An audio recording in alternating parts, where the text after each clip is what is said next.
Om Ganana Antva Ganapatigum Havamahe Kavim Kavinamupamashravastamam Jyeshthharajam Brahmanam Brahmanaspata Anashrinvannotibhissida Sadanam Om Mahaganapataye Namaha.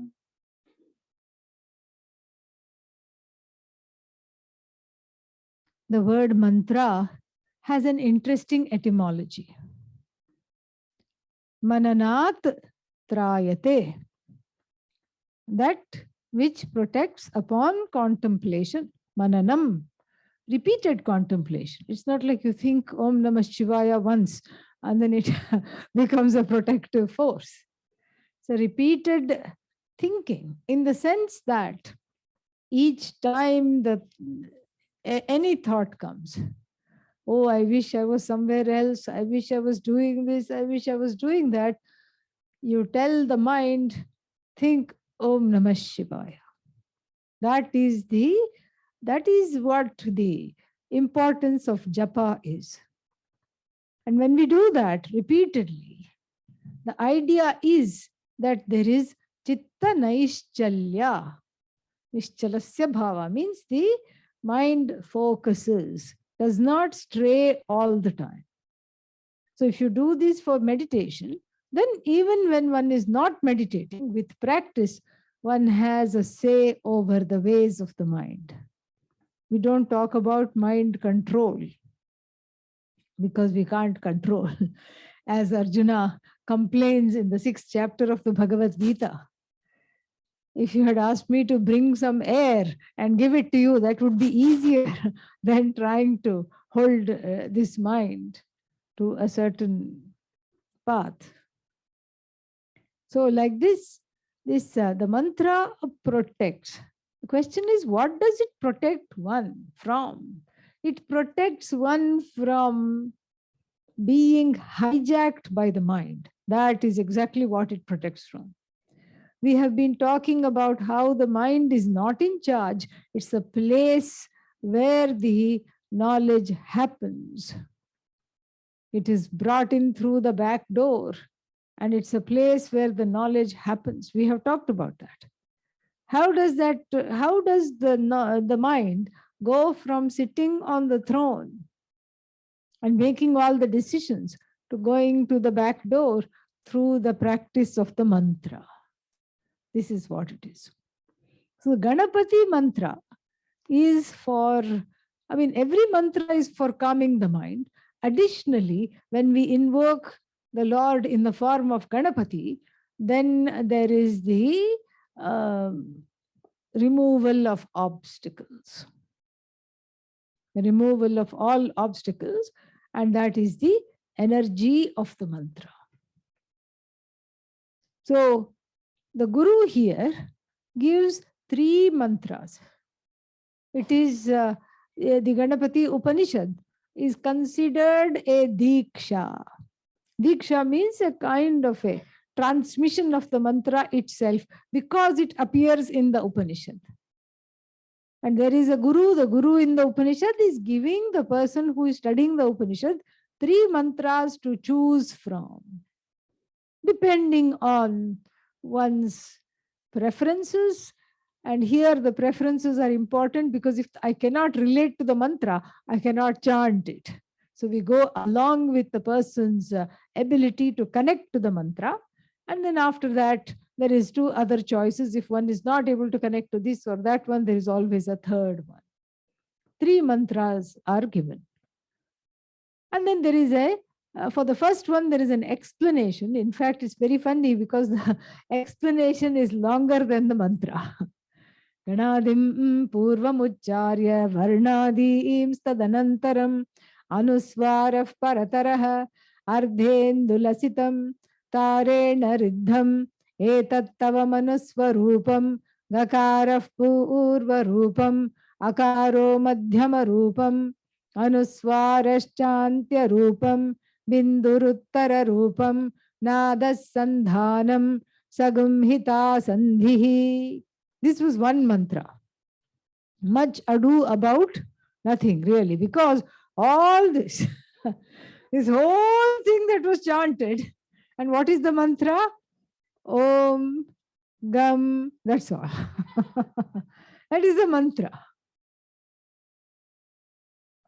The mantra is just Om, Gam. That's all. But for that, there is the how to articulate, because it's almost like the student or the receiver of the mantra. The disciple cannot believe that it's just so short. So a long explanation is given. Ganadim Purvam Ucharya. So this Ganapati is in the ga for Ganapati is uttered.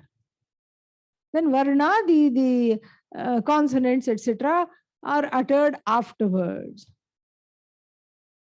Then there is a sound. Where is the sound? Gam. That sound is called Anuswara. That Anuswara is also put in the form of a crescent moon with a dot on it. And you elongate that sound. Om, Gam, Gam. We are repeating it so we can feel it in the heart. So this Gam has to be little bit elongated. It's not that you keep saying Gam. No, just a little bit. Just like Om. Om also you cannot elongate a lot. Little bit you elongate. 4 matras. A, U, and the silence afterwards. So same thing here, the Gam also is as long as Om. So this is the mantra. Om, Gam. This is the mantra. And it's a very interesting mantra and a strange mantra, because of all the mantras that we know, they all begin with Om and end in Namaha. Om Namaha Shivaya. That Namaha comes in the beginning. Om Namo Bhagavate Vasudevaya. That Om and Namaha are there. Om Dum Durgayai Namaha. These two things are there from all the mantras that we have been familiar with. Here it's just Om Gam. And what is this gum? Not chewing gum. Then what is this gum? How to relate to this gum? Very difficult. How to understand this gum? And so therefore it is said, what is said is that this is a very esoteric mantra.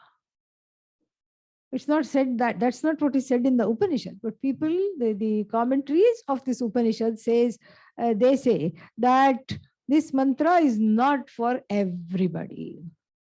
This mantra is for people who are already, already adept meditators, and they are able to feel the mantra in the heart, and they are able to transform as a result of this mantra. The transformation is that is also very subtle, because here we are not asking Bhagavan to do anything.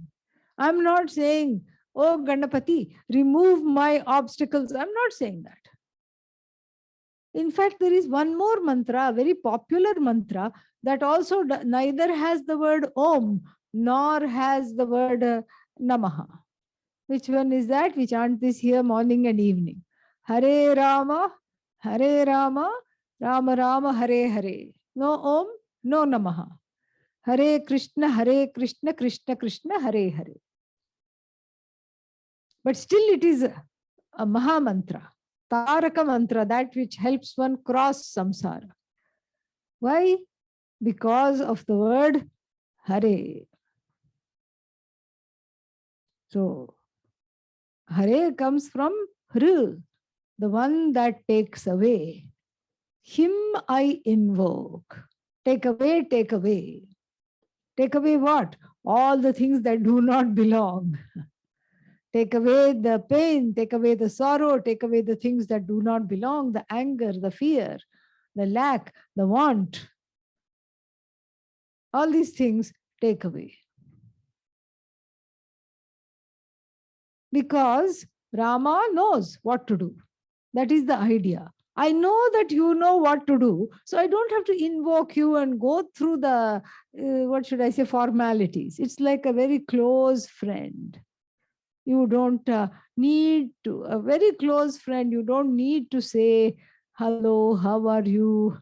I haven't been in touch. Here, the friend is so close. You just say, you just go there and just call their name, and that's enough. There is a intimacy in such mantras. So same thing with Hare Rama, Hare Krishna. You order the Lord, come and take this away. Take away the things that I don't want. Take away. And, my teacher used to explain it in a very interesting way. Like there are these long train journeys in India. And then when you wake up, it's at a station, and the chai wala, the tea person, the coffee person in a big kettle climbs aboard the train. And the people are asleep. And some of them are strict coffee drinkers, and some of them are strict tea drinkers.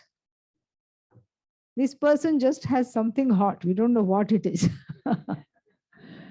And he doesn't say coffee, or he doesn't say tea. He just says ee. So the half asleep person, coffee, come here. And the one who wants tea says, tea, come here. But if you listen to this man closely, he just says, ee. He's an entrepreneur. Fascinating. And so this Hare Rama mantra is like that. It's for everybody. Take away, and Bhagavan in that particular form comes and takes away whatever is not needed. This again requires a great emotional maturity to be able to chant Hare Rama mantra. And so with Om Gam. And the practice of this Om Gam is, it's kind of self-explanatory. That's why no explanation is given. A lot of explanation is given, how to pull it, how much to elongate it, how to say it, as though we don't know how to read. Everything is given. But neither the meaning nor the importance of this mantra is talked about at all by the Upanishad. The Upanishad is purposefully silent about it because it is something that the individual takes and runs and experiences for oneself. Because if everything is talked about all the time, it's a giveaway. There is no element of surprise. And so the element of surprise here is maintained. But the gam, the word gam, is connected to the Mooladhara chakra. Lam also. So some people, when we chant this Upanishad, we say Om Lam Namaste Ganapataye. That's how it started. So we add the word Lam, which is the sound of the Mooladhara chakra, also gam. And so this Lam Gam, these become the building bricks of invoking this Ganapati as a force that puts, that is the Lord of all groups, and as a force that gives me back my karma phala, my results of action, and as a force that removes all those undesirable results of action which stand as a block for my well-being, for my progress, for the fulfillment of all my ambitions. This is what the mantra does. Then you say, oh, I don't know if I can relate to this mantra, Om Gam, what is this? Then the teacher gives another mantra. And this one is Om Gam Ganapataye Namaha. This is the second mantra. Then you're in familiar territory. You say, ha, okay. It's already comforting. I know what this means. Ah, yes. Namaha, I know. Om, I know. And if you want me to say gum, sure. And Ganapati, I know. If you want me to throw in a gum, no problem. I'll throw that in. Om Gam Ganapataye Namaha. And this is the second mantra given by the Guru. This is, please chant this, and this is what it is. And this is, what should I say, since it comes in the middle, it is for most of the people. Then the final mantra that is given is called Ganesha Gayatri. Ganesha Gayatri. This Gayatri is a very important mantra. 24 syllables. Om Bhur Bhuvassuvaha. We don't count that. Tatsa Vitur. From Tat you start counting. Tatsa Vitur Vare Enyam Bhargo Devasya Dhimahi Dhiyo Yo Naf Prachodayat. This is the Gayatri mantra. And it's a very powerful mantra, and it is the first mantra which is taught to a child in the tradition in a ceremony called Upanayanam, taking the child close to the Vedas. That is what is called Upanayanam. And there the child is taught this. The first prayer that the child learns is this. The first mantra in which the child is initiated. And this mantra, it's interesting. You don't ask for riches. You don't ask for the grace of Saraswati, nothing. You don't even pray that the child will be dharmic. No. What is asked for is a collective prayer. Interesting. It's not an individual prayer. It's a collective prayer.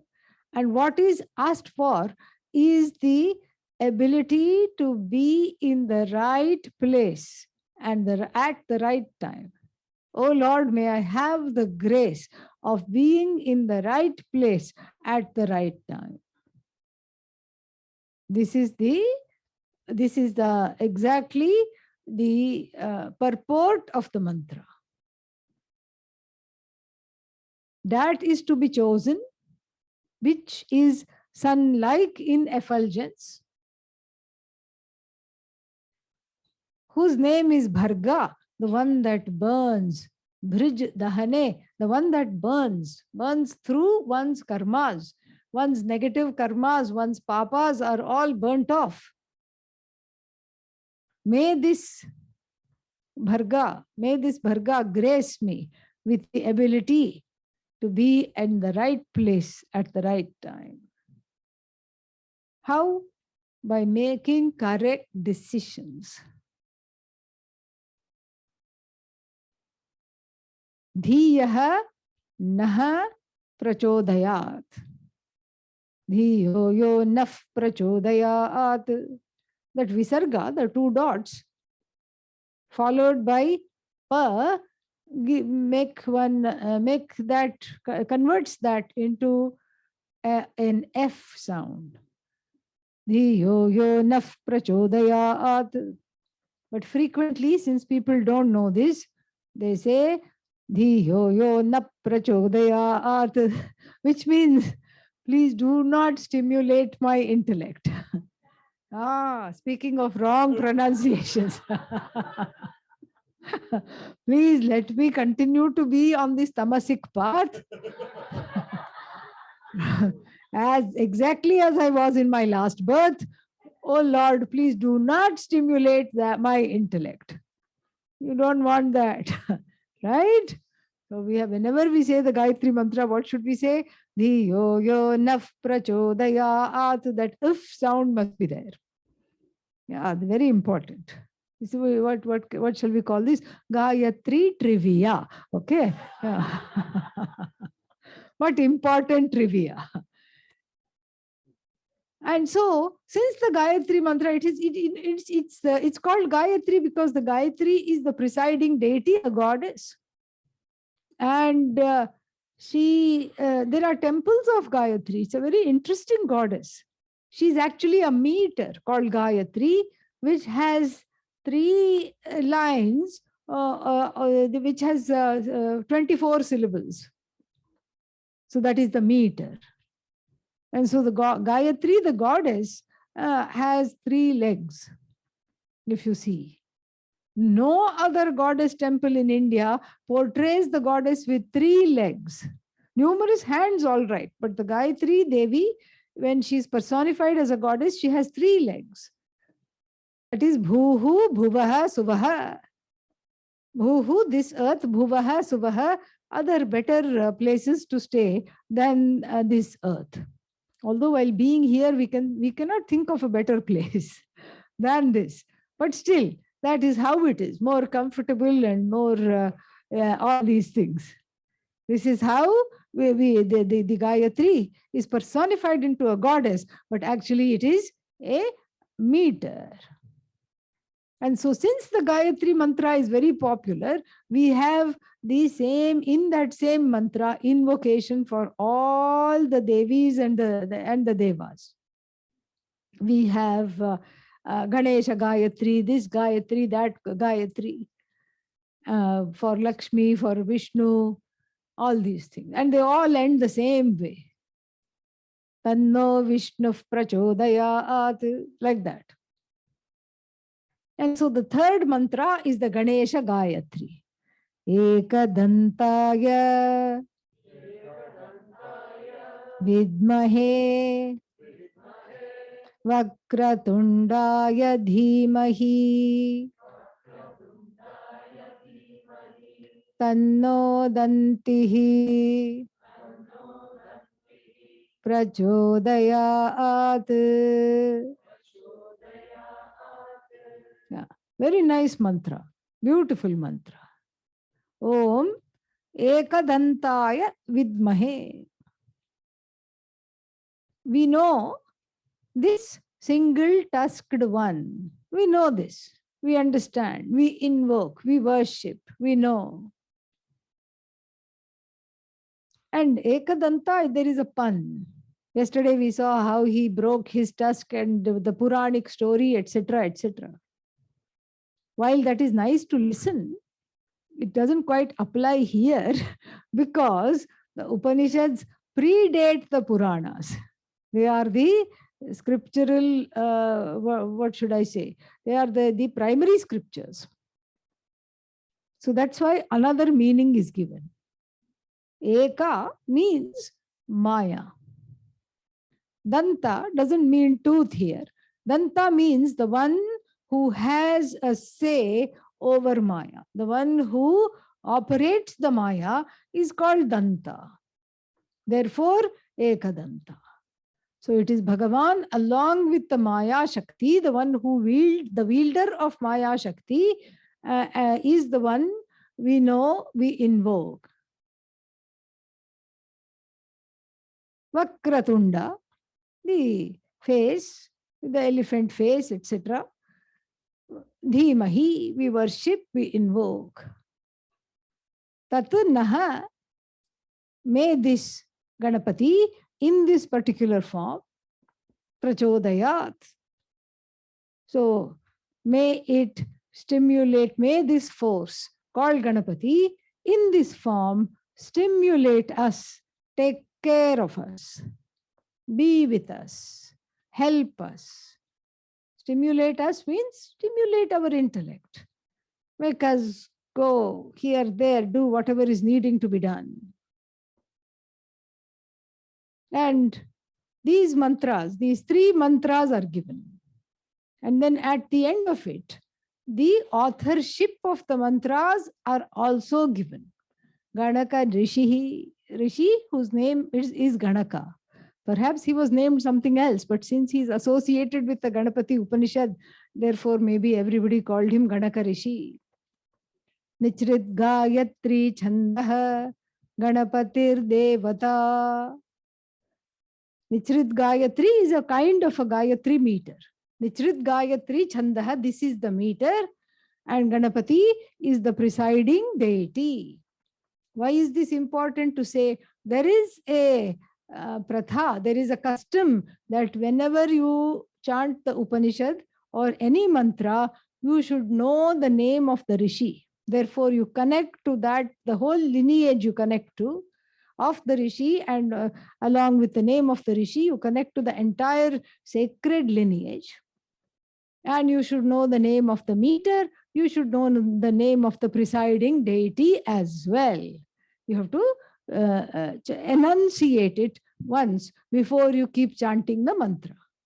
So Ganaka Rishihi Nichrit Gayatri Chandaha Ganapatir Devata. And these are the three mantras that are given. Then after that, there is what is called a dhyana shloka. A shloka to fix the mind before chanting these mantras. Before any mantra, it's important to fix the mind, to focus the mind. And here we have come from this large discussion of the one that is neither thinker nor thought, nor the means of thought, but that which supports everything without being any one thing.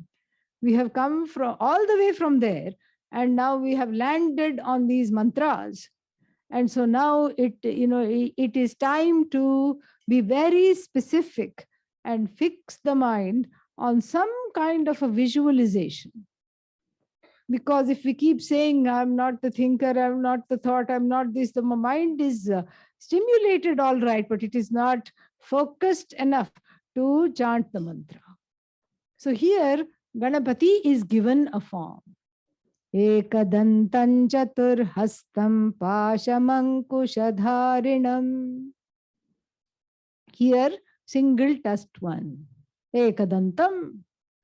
And to this single tusked one, I worship this single tusked one. Then, four hands. The four hands symbolize the four things that people desire in life. What are they? Dharma, the first thing that one wants, to lead a righteous life. And even if you tell me I don't want to lead a righteous life, I will say you want other people to be righteous towards you. Is it not? Yeah. That's why dharma is very much wanted by everybody. You want other people to open the door for you. You want them to be kind. And you want them to not take away things from you. You don't want them to cheat you. All these things are there. So dharma becomes a very important goal, purushartha. So one of the hands of Ganapati is dharma. Another one is security, artha, kama, all other kinds of desires. And then what's the fourth hand? Moksha. Very good. Ekadantam chaturhastam. And the hands cannot be empty, they are holding on to things. Pasha. Pasha is a snare. Because you asked for dharma, the dharma hand is holding a lasso. If one goes away from dharma, Ganapati, we are giving Ganapati the permission to yank us back from this derailment. Please bring me back. Ankusha is a goad. So for smaller animals, a leash is enough. Do like this to the dog, okay, it will follow. But that does not work with a water buffalo. So Ankusha is a little goad that you put here on the side of the water buffalo. And I have seen this. It's sitting on the National Highway 5 from New Delhi. It is sitting right in the middle of the road. And then people are getting down and going like this. It's moving this side. And then they go like this. It's moving that side. It doesn't get up. Then you have to clap your hands, make a lot of noise. And he says, what? What's wrong with you? You are sitting on the highway. Be like me. Be relaxed. Why are you so stressed? So the Ankusha is for, extreme attacks of tamas. When the leash doesn't work, when a little more force is needed, Ganesha is holding the pasha in one hand, the snare, and the Ankusha in the other hand, the goad in the other hand. And then in one hand, Radha. Radha means tusk. I told you he's writing the Mahabharata. In one hand, he's holding the broken tusk. And the last hand is not holding anything at all. It is Varada Mudra, Abhaya Mudra. It is a wish-fulfilling mudra. It says, don't fear, I am here. See, I'm not carrying a gun. Oh, but I already saw the snare and the goad. So it is the mudra that bestows freedom from fear. Very nice mudra, Abhaya Mudra. And it is also called Varada Mudra. It gives wish-fulfilling mudra. Sometimes it is like this, Abhaya Mudra, and Varada Mudra is like this. Where it's the gravity makes all the goodies flow from Bhagavan's hands. Especially Lakshmi. If you have seen Lakshmi, any Lakshmi photos here? Where? Is she holding it like this? Not in this one. Okay. It is Abhaya, yeah. So, but sometimes you see, especially standing Lakshmi poses. She's holding it like this and gold coins are falling. Yeah, so this is Varada Mudra, Abhaya Mudra, all these things. So Ganesha, we see the carving, the statue, when we look at, we see both in Varada Mudra and Abhaya Mudra. And Bibhranam means the one who is protecting. And then he has a little flag. Mushakadhvajaha. Mushakadhvaja means there is a imprint of a mouse on the flag. The mouse stands for restlessness. Goes here, goes there, keeps going here and there. And the one for whom the mascot is the mouse. Who is that person? The one who is in charge of restlessness. Completely restful. And also if you have the mouse as your vahana, as your car, then you can't go very far. Okay. So you're relaxed. Half of the engagements, you just say, no, I don't have the proper vehicle. I'm not going to go. In fact, that's what he did. When baby Ganesha was asked to go around the universe 3 times for a very nice, big, juicy mango. Mango is not, you can't cut it in half. He had a brother also, Subramanya. You can't cut mango in half. And so the parents said, whoever goes 3 times around the universe and comes back first, mango is for them. And Subramanya got his Mayura, his peacock, and he said, I'm off, and went everywhere and was tired out. Actually, the peacock was a little more tired than him. Poor thing. These are not flying birds, okay? Yeah. They just like to remain on the ground, but he just took it all around and came back. And then by the time he came back, this little fatty was polishing off the mango. Happily polishing off. Subramanya was livid. He said, how you could give it to him? Look at him. He wouldn't have even moved from there. And I made so much effort to go all around the universe 3 times. And then you have given it to him. He was very upset with the parents, extremely upset. And the parents said, yeah, but he did go around the universe. How? He went around both of us. We are the mother and the father of the universe. We are the universe. The universe comes from us, and the universe is sustained by us, and the universe goes back to us. And so he went around us and he said, you are my universe. Oh, mom, oh, dad, can I have the mango now? And they were so flattered, Shiva and Parvati. Yes, darling, this is for you. You are the one, east or west, you are the best. Take it, have it, enjoy it.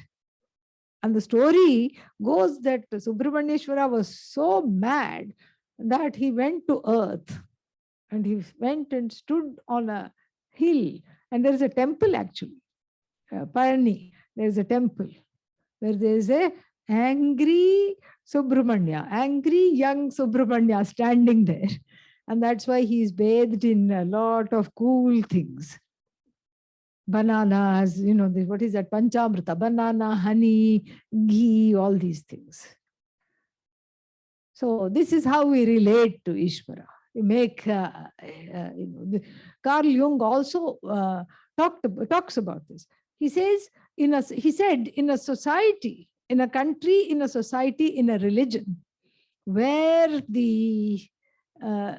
God has human emotions, it's a very, very healthy society. He said that about the Ramayana, where the Rama was going like a madman and hugging every tree. Have you seen my Sita? When Sita was abducted by the demon king of Sri Lanka. This is what it is. It's very healthy. Even though it looks like we are anthropomorphizing Bhagavan, but it is done in a very sophisticated and a deliberate way. It's a deliberate superimposition of human emotions for easy access and relationship. It's not a small thing. It's a very big thing. And the same thing is happening here with Ganesha also. So Mushakadhvaja, from where we went where? Yeah. Mushakadhvaja means the one who is in charge of restlessness. Rajas, the one who has command over Rajas, the one who has overpowered Rajas in himself, and therefore he can do it for you also. Vibhranam Mushakadhvajam. Lambodharam. Lambodhara is fat belly, pot belly. And how does it go? Ekadantam chaturhastam pashamankushadharanam radancha varadam hastair vibhranam mushakadhvajam. What was the next one? Now all the red things will come. The red-hued one with the fat belly and ears which are like the winnowing baskets. And if in rural India you go, you see these winnowing baskets, the people standing on small hillocks and facing against the wind. So all the chaff goes away and the grain remains in the basket. His ears are like that, teaching us to not take in useless things which people say and take in only the Vedanta. Take in only Vedanta, not anything else. You don't take in useless stuff, you don't let it in. And that is a kind of a winnowing. And another message from this is that we learn to remove the extraneous distractions from the mind, which is focused, by listening only to the mantra. So you can listen to the Vidya or listen to the mantra if one is not prepared to listen to the Vidya. So this is what the ears stand for. And Rakta Gandhanu Liptangam. Did I skip one? Rakta Vasasam, red clothes. And then anointed with red, what is that? Chandan. What is Chandan? Sandalwood, red sandalwood. Anointed with red sandalwood, having red flowers, having red clothes. Rakta Pushpaihi Supujitam. This red is advised because it's not that Ganesha likes red. It's not that. It's that the idea is red stands for bhukti. Bhukti means material desires, enjoyment. So those people who have material desires, the desire to enjoy something in this life and desire to want this, want that, etc., they are advised to dress Lord Ganesha in red and use red flowers, red vermilion, and red sandalwood paste, etc. Red flower, what is that called? Hibiscus, red hibiscus. All this. They are asked to use that because it invokes a certain energy of fulfilling these material, time bound desires. That is all depicted in red. But if one wants moksha, one wants to bypass dharma, artha, kama, and go straight to moksha, please dress in the mind the Lord in white. Use white flowers and vibhuti, things like that. This is what is advised. So depending on what you want to, which kind of wishes you want to fulfill, and that is why here most people want the material time-bound gains, and therefore the whole thing about red is talked about. There is a predominance of red there.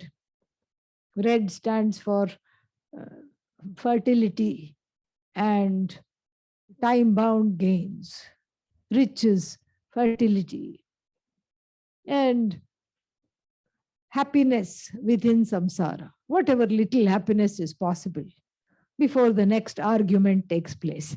So therefore the Bhagavan is here depicted in red because that's what most people want.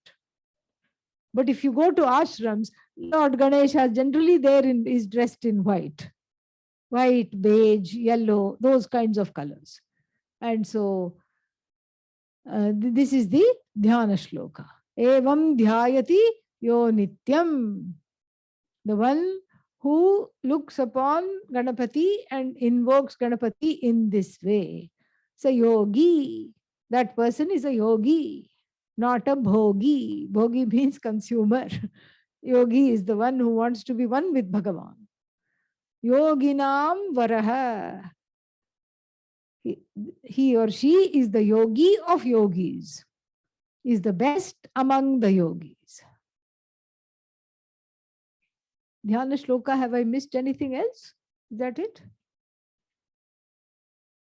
Bhaktanukampinan devam jagat karanam achyutam avirbhutam cha srishtyadau prakritehe purushat param. Bhakta anukampinan devam. So this Deva, this effulgent being, Bhakta anukampinam. Anukampa means the one who moves, who is moved by my pain, a compassionate one. Jagat Karanam, the one who is the cause of the whole universe. Here we are taking it back again so that we don't forget and we don't get lost in the particulars. We are taking it back to the general truth of this universe. Jagat Karanam Achyutam. Achyutam means the one who has not undergone any change in the process of making this universe. Avirbhutam cha srishtyadav, the one that had manifested itself even before this universe. The one that pre-exists this universe. Satchit Ananda, in the form of Satchidananda. And the one that is superior to Prakriti. Prakriti means the inert nature or whatever is there, manifestation itself. The one that is superior to the manifestation and to the jiva who complains. That is why we invoke this. And so this is the dhyana shloka, which has the effect to cleanse the mind and focus it so that one can choose one of these mantras which we have studied today, and then we can fix the mind upon that and practice the mantra. Whenever a mantra is practiced, Purascharana is advised. Purascharana means if the mantra has 8 syllables, Om Ganapataye Namaha, for example, 8-syllabic mantra, each syllable is chanted 100,000 times. So 8-syllabic mantra means you chant it 800,000 times. And depending on how many malas you do, and you don't count 108, you only count 100. The 8 is so that it gives a little room for distraction. You don't count that 8. Each mala is only 100. So 800 times to chant that will take some time. And people keep count, and then after so when you finish 800 times, then you do you have some kind of an offering, and you do a puja, and then you are blessed with what is called mantra siddhi. That mantra works for you now, and then you have the ability to give it to others. After you do Purascharana, you can give the mantra to others. This is what is advised. And in fact, the Upanishad ends here itself. Oh, so no morning satsang? Yes, morning satsang. So, but then why do you say the Upanishad ends here itself? For the people who are moksha abhimukha. Moksha abhimukha means facing moksha, who don't want all these other ends, and who only want Ganesha for Ganesha's sake, for the sake of inner purity, for the sake of qualifying for this knowledge, for the sake of fixing the mind, for such the people in ashrams, in our ashrams, the rest of the part is not taught at all. We end it right here. We just say the same thing. Namo Vratapataye, Namo Ganapataye, Namah Pramathapataye, Namaste Astu Lambodharaya, Ekadantaya, Shivasutaya, Vigna Vinashine, Namaha, like this we say, and we end it. But that's not all human beings. Human beings want some kind of a reward. 1 week I have sat here morning and night listening to this thing. What do I get out of this? What is there? Don't I get a present? Don't I get a reward? And what's the effect of chanting this? What will happen to me? And so this is called phalashruti, the reward. Shruti means listening, and phala means the fruit of this Upanishad. What do I get as a result of spending this time and listening to it? All right. We'll discuss that when? Tomorrow.